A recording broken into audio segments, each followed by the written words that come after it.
Friends, మీరు కొత్తవారు కనుకైతే subscribe చేసుకోండి friends. ఎందుకంటే నేను పెట్టిన ప్రతి వీడియో మీకు నోటిఫికేషన్ వస్తుంది.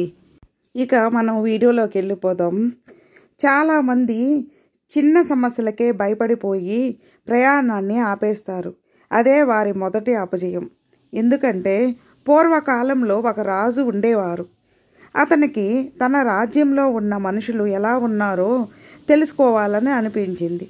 అడవి గుండా వెళ్ళే ఒకే ఒక్క చిన్న మార్గంలో ఆయన కాపు కాశాడు. ఆ మార్గంలో బండరాయిని అడ్డుగా పెట్టాడు. ఆ పక్కనే చెట్లు వెనుక దాక్కుని వచ్చిన వారు ఏం చేస్తారా అని గమనించసాగాడు.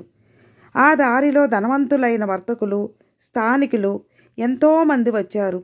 అందరూ రోడ్డుకి అడ్డుగా పడిన రాయిని చూసి రాజునే నిందించారు. రహదారులను శుభ్రంగా ఉంచడం రాజుకు చేత కాదంటూ తిట్టుకుంటూ వెనక్కి తిరిగి వేరే దారిలో వెళ్ళిపోయారు. మధ్యాహ్నం కల్లా అలా ఎంతోమంది వెనుదిరిగి వెళ్ళిపోయారు. మధ్యాహ్నం దాటాక ఒక రైతు ఎద్దుల బండిపై కూరగాయలతో వచ్చాడు. అతనికి బండరాయి అడ్డు వచ్చింది. దారిలో బండరాయిని ఎవరు పెట్టి ఉంటారు అని ఆలోచించాడు.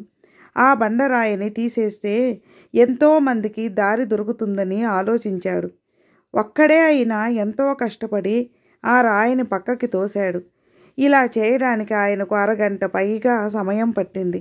ఆ బండరాయి తొలగించి తన ప్రయాణాన్ని మొదలు పెట్టాలనుకున్నాడు. ఎప్పుడైతే బండరాయిని తొలగించాడో దాని కింద ఒక సంచి పడి ఉంది.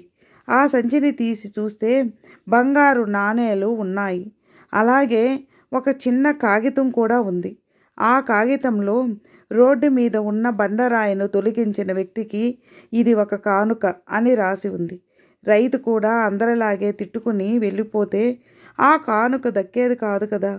కష్టమైనా సరే రోడ్డుకి అడ్డంగా ఉన్న బండరాయిని తొలగించాలనుకున్నాడు.